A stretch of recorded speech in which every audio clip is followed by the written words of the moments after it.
Assalamualaikum warahmatullahi wabarakatuh. Alhamdulillah, salatu wassalamu rasulillah wa ala alihi wa sahbihi ajma'in. Teman-teman semua yang saya hormati, saya muliakan,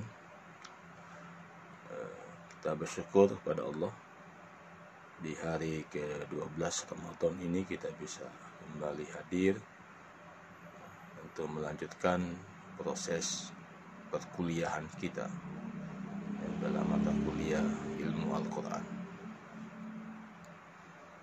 Pada pertemuan sebelumnya kita sudah membahas tentang asbabun nuzul. Asbabun nuzul sebagai pengetahuan yang membahas tentang sebab-sebab turunnya Al-Quran. Jadi ada ayat-ayat Al-Quran yang turun diawali oleh sebab yang bersifat khusus. Jadi ada dua bentuk asbab itu, ada asbab umum dan ada asbab khusus. Ya, sebab umum dan sebab khusus. Ya, kalau sebab umumnya ya seperti yang Allah jelaskan bahwa Al-Quran ini turun sebagai hudal linnas atau hudal lil muttaqin, petunjuk. Ya, tapi ada sebagian ayat yang turun itu diawali oleh sebab khusus. Apakah itu bentuk peristiwa atau bentuk pertanyaan?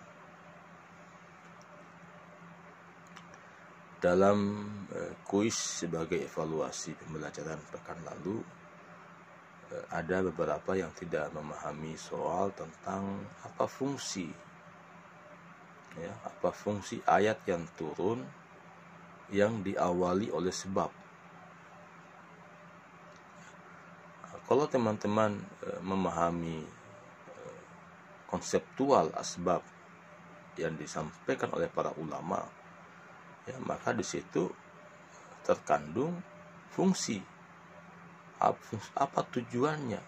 Mengapa Allah? Apa fungsi turunnya ayat itu pada peristiwa itu? Yang pertama ya untuk menjelaskan peristiwa. Yang kedua untuk menjelaskan hukum dari peristiwa itu. Jadi dalam definisi terminologi itu ada situ. Ya. Jadi nanti ya dibaca ulang materinya, dibaca nonton ulang juga videonya. Ya, teman-teman semua yang saya hormati, ya, kembali video ini hanya sebagai materi ajar ya untuk kepentingan perkuliahan online, ya, perkuliahan dalam jaringan. Hari ini kita akan membahas tentang jam'ul Quran wa kitabatuhu. Pengumpulan Al-Quran, pengumpulan dan penulisan Al-Quran. Ya. Al-Quran ini kita yakini sebagai kitab suci yang sangat terjaga otentisitasnya, orisinalitasnya. Dia tidak mengalami perubahan. Ya. Keterjagaannya selain karena ada intervensi ilahiyah, tapi juga ada usaha manusia.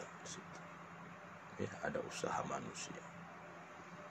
Intervensi ilahiyah adalah dalam bentuk ya, Allah senantiasa menghadirkan hamba-hambanya yang dalam jiwanya berisi ayat-ayat Allah. Mereka menghafal Al-Quran. Nah, dalam surah Al-Hijr itu katakan inna nahnu nazzalna dzikra wa inna lahu lahafizun. Sesungguhnya kamilah yang menurunkan az-zikir Al-Quran itu dan kami yang menjaganya. Allah menjaga wahyu. Nah, bagaimana Allah menjaganya? Dengan memberikan hidayah pada sebagian hamba-hamba pilihannya untuk menjadi para hafizah, penghafal Quran, hufazul Quran. Ya. Teman-teman semua, berbicara tentang jam'ul Quran wa kitabatuhu ini, kita bisa lihat pada 3 bagian pertama pada masa Nabi, yang kedua pada masa Abu Bakar, yang ketiga pada masa Utsman. Sebelum saya menjelaskan ketiga fase itu, ketiga masa itu, kita kembali lagi pada pada aspek konsep, ya, konseptual. Apa itu jam'ul Quran? Kata jam'un itu, ya, ada 3 makna. Yang pertama, pengumpulan, ya, pengumpulan dalam bentuk hafalan. Jadi orang yang menghafal Al-Quran itu juga sama dengan mengumpulkan Quran, tapi mengumpulkan Quran dalam jiwa, yang oleh Imam As-Sabuni menyebutnya dengan jam'un fis sudur, ya, jam'un fis sudur. Yang kedua, pengumpulan Quran dalam pengertian menulis, ya, menulis Al-Quran dan mengkodifikasikannya. Ini disebut dengan jam'un fis sutur, ya, dikumpulkan dalam tulisan. Yang ketiga, ini dampak dari kemajuan pengetahuan teknologi. Kita sudah bisa juga mengumpulkan Quran melalui bentuk rekaman, ya, bentuk rekaman. Jadi ada 3 bentuk jam'ul Quran: bentuk hafalan, bentuk tulisan, dan bentuk rekaman.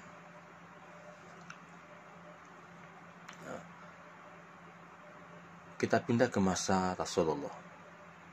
Ini masa turunnya wahyu, ya, masa turunnya wahyu. Dan di masa Nabi, bentuk yang paling digunakan atau metode yang paling banyak digunakan adalah jam'un fis sudur, dihafal. Jadi ketika Rasulullah menerima wahyu yang dibawa oleh Jibril itu hanya membacakan wahyu itu. Rasul mendengar sampai beliau hafal. Bahkan Nabi kadang-kadang keinginan kuatnya besar, sehingga, ya, kadang mengikuti bacaan Jibril, sehingga Allah menegur Nabi dalam surah Al-Qiyamah itu, yang menjadi sebab turunnya ayat ini, la tuharrik lisanaka lita'jala bi inna alaina jam'ahu wa Qur'an. Wahai Muhammad, jangan engkau gerak-gerakan lisanmu, lidahmu, lita'jala bi, ya, karena ada keinginan kuat Anda untuk cepat menghafal ayat itu.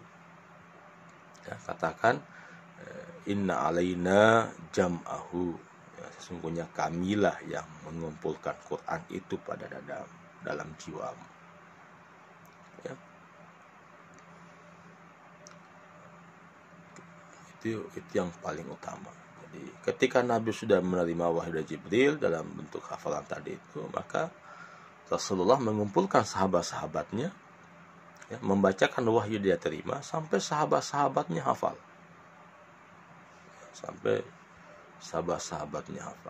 Setelah sahabat-sahabatnya hafal, kemudian Nabi punya pencatat wahyu juga, ditulislah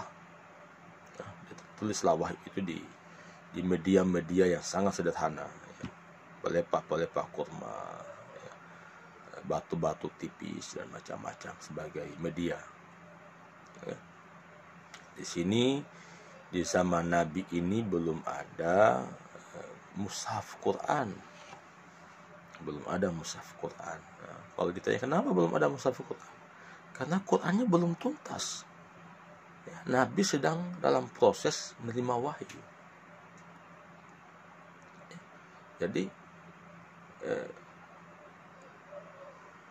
wahyu itu turun sejak Nabi dilantik. Jadi pelantikan Nabi itu berdasarkan SK wahyu dengan Iqra bismi rabbikal ladzi khalaq. Ketika Rasulullah menerima wahyu terakhir, Al-Maidah ayat 3, al-yauma akmaltu lakum dinakum wa atmamtu alaikum ni'mati wa raditu lakumul Islam madinah. Abu Bakar sudah punya firasat bahwa kenabian akan berakhir. Kalau kenabian akan berakhir, maka tidak akan lama lagi Rasulullah akan kembali, ya, akan meninggal. Jadi meninggalnya Nabi maka selesailah wahyu. Ya, jadi teman-teman semua, itu yang terjadi. Jadi kalau ditanya kenapa Al-Quran belum dibukukan di masa Nabi, karena Qurannya belum selesai, masih proses turun wahyu itu, masih proses turun wahyu. Ini kan kita sudah bahas di Nuzulul Quran, saya kira membutuhkan waktu 22 tahun, 10 tahun di Mekah, ya, kurang lebih 12-13 tahun di Madinah masa turunnya wahyu itu.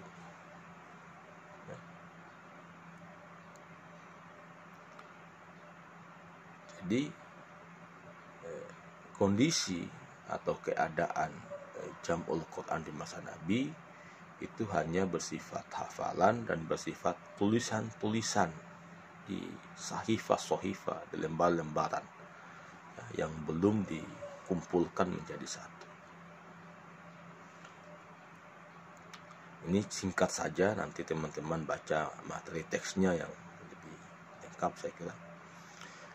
Yang kedua di masa Abu Bakar, ya, di masa Abu Bakar, pengumpulan Quran di masa Abu Bakar itu diawali oleh peristiwa, ya, meninggalnya para sahabat-sahabat Nabi yang di dalam jiwanya ada ayat-ayat Allah. Jadi para hufaz, ya, ada 70 hufaz, bahkan riwayat lain menyebut 500 hufaz yang meninggal dalam sebuah perang namanya perang Yamamah. Kondisi ini, realitas ini kemudian mendorong Umar bin Khattab, ya, mengusulkan kepada Khalifah Abu Bakar untuk mengumpulkan Quran. Yang pada awalnya Abu Bakar tidak menerima usulan itu, karena itu dianggap sesuatu yang baru, tidak ada legalitas dari Rasulullah, ya, untuk mengumpulkan Quran itu. Nah, tapi kemudian Umar memberikan pertimbangan-pertimbangan, ya, khususnya pertimbangan kemaslahatan, kebaikan. Ya, karena kalau Quran tidak dikumpulkan, tidak ditulis ulang, tidak dimushafkan, maka, ya, kemungkinannya Quran bisa hilang dengan meninggalnya para hufaz. Ya, karena orang meninggal tidak mungkin dititipkan hafalannya, ada dalam jiwanya. Jadi kalau dia meninggal, ya hilang hafalan itu, pergi bersama orang yang menghafalnya. Ya, pada akhirnya Abu Bakar menerima saran dari Umar ini, dan dia menunjuk Zaid bin Sabit sebagai tim, ya, koordinator tim untuk mengumpulkan Quran itu.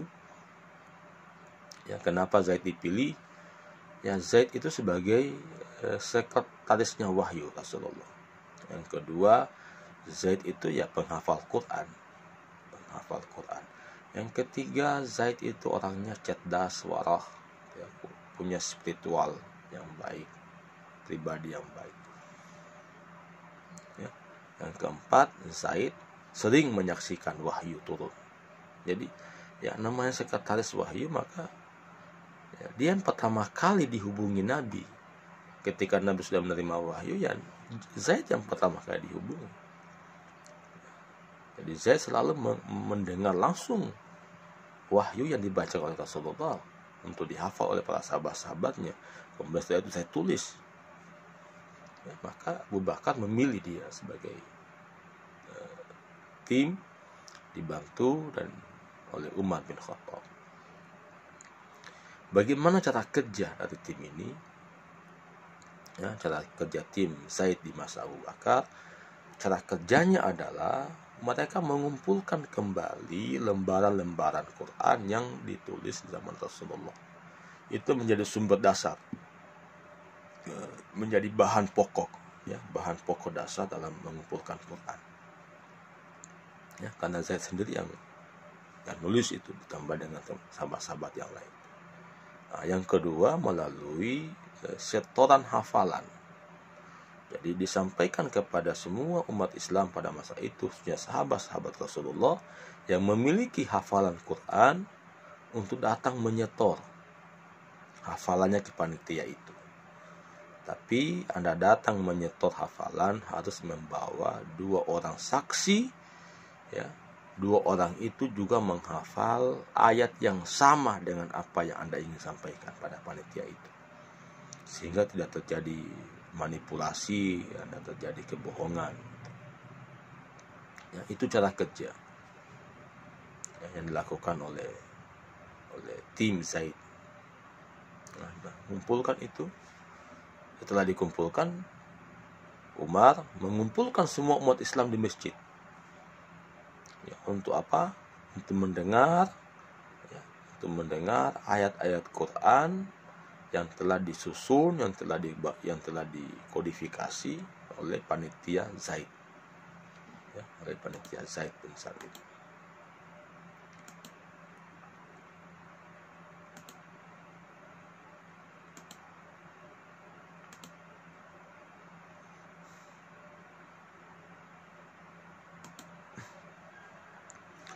Ya, teman-teman semua yang saya hormati, saya muliakan. Kemudian kodifikasi di masa Abu Bakar ini, ya, itu punya keistimewaan, punya ciri-ciri. Yang pertama, seluruh ayat Al-Quran dikumpulkan dan ditulis dalam satu mushaf berdasarkan penelitian yang cermat dan seksama. Jadi Zaid tidak bekerja asal-asalan, sangat teliti, sangat cermat untuk bisa melahirkan karya mushaf yang betul-betul original. Ini kerja yang sangat suci. Yang kedua, mushaf Abu Bakar hanya memuat ayat-ayat Al-Quran yang tidak mansuh tilawahnya atau dinasah bacaannya. Ya, kemudian yang ketiga, seluruh ayat Al-Quran diakui kemutawatirannya. Nah, yang keempat, mushaf ini menghimpun seluruh ayat-ayat Al-Quran yang telah ditulis, ya, di lembar-lembar terpisah dan tersebar yang ada di zaman Nabi. Ya.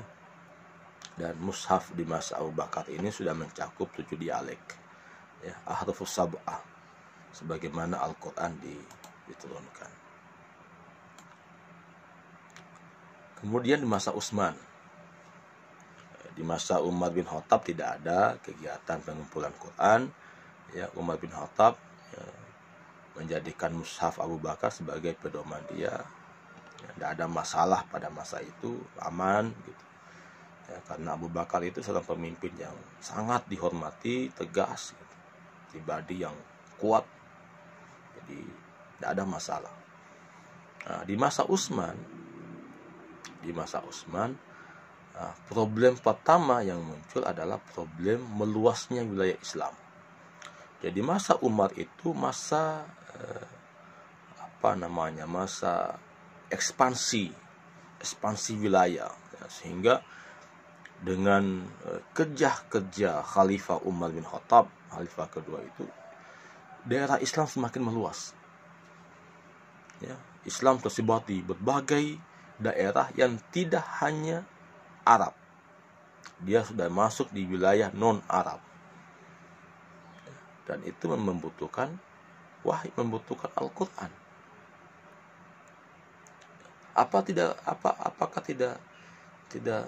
tidak cukup dengan mushaf Abu Bakar? Tidak cukup, karena mushaf Abu Bakar itu hanya bisa dibaca oleh orang Arab. Non-Arab tidak bisa. Kenapa? Karena tulisannya tidak ada tanda-tanda huruf, tidak ada tanda-tanda syakal dan seterusnya. Nah, sehingga apa? Implikasinya terjadi perbedaan qiraat. Ya, apalagi sahabat-sahabat juga tersebar, ya, ke berbagai wilayah itu. Nah, misalnya Ubay bin Ka'ab, ya, sebagai sahabat Rasul itu punya model qiraat dan dia mengajarkannya ke penduduk Syam. Ya, orang Basrah dengan qiraat Abu Musa Asy'ari, orang Kufah dengan qiraat Abdullah ibn Mas'ud. Nah, ini yang kemudian melahirkan perbedaan-perbedaan bacaan yang berimplikasi pada perdebatan yang sangat sengit, yaitu kafir mengkafirkan. Ini bahaya. Ya. Jadi kodifikasi Al-Quran di masa Utsman itu karena penyebaran wilayah Islam semakin luas dan karena terjadi varian bacaan Quran, perbedaan bacaan Quran di kalangan umat kaum muslimin. Ya. Maka kemudian Utsman membentuk tim lagi, tim inti 4 orang dari Quraisy Mekah. Ya, ada Abdullah bin Zubair, ada Said ibnu As, ada Abdurrahman ibnu Haris ibnu Hisham, ditambah dengan 1 orang Ansor, yaitu Zaid bin Sabit. Nah, Zaid ini terlibat pada 2 kepanitiaan pengumpulan Quran. Ya, panitia yang dibentuk oleh Utsman ini mulai bekerja tahun 25 Hijriah. Kalau tadi di masa Abu Bakar menjadikan lembaran-lembaran Quran yang ditulis di zaman Nabi sebagai bahan pokoknya, bahan dasarnya, maka di masa Utsman ini bahan dasarnya adalah mushaf yang telah ditulis di zaman Abu Bakar, yang pada saat itu dipegang oleh putri Umar bin Khattab, Hafsah. Maka panitia ini meminta kepada Hafsah agar menyerahkan mushaf itu sebagai dasar sahabat-sahabat yang panitia 4 ini menulis Quran. Ya, mereka menulis tidak 1, lebih, bahkan ada 4 naskah dan 7 naskah. Naskah-naskah itu dikirim ke berbagai daerah, ya, untuk menyamakan bacaan, tidak terjadi varian bacaan. Kemudian keistimewaan yang kodifikasi Utsman adalah penulisan ayat-ayat Al-Quran seluruhnya berdasarkan riwayat yang mutawatir. Yang kedua, tidak dijumpai dalam mushaf Utsman ini ayat yang telah mansuh atau dinasah bacaannya. Kemudian tertib susunan surah-surahnya, ayat-ayatnya sama yang kita lihat hari ini, ya. Makanya Quran kita ini hari ini namanya Mushaf Utsman, ya, mushaf yang disusun di masa Utsman bin Affan.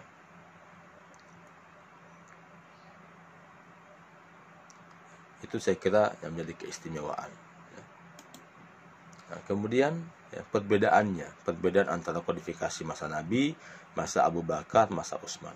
Nah, ini penting teman-teman memahaminya. Nah, perbedaannya Anda bisa lihat pada perbedaan latar belakang, dan perbedaan model bentuk, gitu ya. Di masa Nabi tadi saya katakan bahwa ini berorientasi pada pencatatan dan penulisan wahyu. Orientasinya hanya mencatat, menulis, tidak orientasi untuk membukukan. Yang kedua, metode utamanya adalah hafalan. Nah, di masa Abu Bakar dilakukan karena alasan keselamatan Quran, hilangnya Al-Quran, ya, dengan meninggalnya para hufaz di perang Yamamah yang 70 orang sampai 500 orang itu. Maka Abu Bakar mengumpulkan Quran atas usul Umar bin Khattab. Di masa Utsman itu karena terjadi perbedaan bacaan, ya, Jadi ini 2 latar belakang yang berbeda, ya, untuk bisa menjelaskan perbedaan itu. Selain pada aspek cara kerja di masa Abu Bakar, ya, Zaid mengumpulkan lembaran-lembaran yang telah tertulis di zaman Nabi. Nah, di zaman Utsman, ya, mereka menjadikan mushaf Abu Bakar sebagai bahan dasar untuk menulis ulang, ya. Dan itu disebabkan karena perbedaan bacaan, juga karena perluasan wilayah Islam semakin maju. Ya, saya kira mungkin itu ya teman-teman semua, sebagai penjelasan singkat saya ya. Secara utuh nanti Anda baca di materi teks yang sudah bagikan. Terima kasih banyak ya teman-teman semua. Mohon maaf jika ada yang kurang benar dari penjelasan ini ya. Semua kebenaran hanya milik Allah Subhanahu wa taala. Assalamualaikum warahmatullahi wabarakatuh.